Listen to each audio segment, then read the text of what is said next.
ஆயத்தப்படு, ஆயத்தப்படுத்து. ஆயத்தப்படுத்துதலுக்கான வேத வசனங்களை பார்க்கலாம்.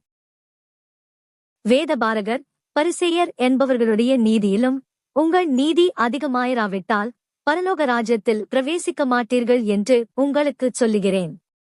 இயேசு அவர்களை நோக்கி, பரிசேயர் சதுசேயர் என்பவர்களின் புளித்தமாவை குறித்து எச்சரிக்கையாயிருங்கள் என்றார். அசதியாயிராமல் ஜாக்கிரதையாயிருங்கள், ஆவியிலே அனலாயிருங்கள், கர்த்தருக்கு ஊழியஞ்செய்யுங்கள். காலம் நிறைவேறிற்று, தேவனுடைய ராஜ்யம் சமீபமாயிற்று, மனந்திரும்பி சுவிசேஷத்தை விசுவாசியுங்கள் என்றார். நாம் அவபக்தியையும் லவ்கிக இச்சைகளையும் வெறுத்து தெளிந்த புத்தியும் நீதியும் தேவபக்தியும் உள்ளவர்களாய் ஜீவனம் பண்ணி நாம் நம்பியிருக்கிற ஆனந்த பாக்கியத்துக்கும் மகாதேவனும் நமது இரட்சகருமாகிய இயேசு கிறிஸ்துவினுடைய மகிமையின் பிரசன்னமாகுதலுக்கும் எதிர்பார்த்துக் கொண்டிருக்கும்படி நமக்கு போதிக்கிறது. நீங்கள் கோபம் கொண்டாலும் பாவஞ்செய்யாதிருங்கள், சூரியன் அஸ்தமிக்கிறதற்கு முன்னாக உங்கள் எரிச்சல் தணியக் கடவது.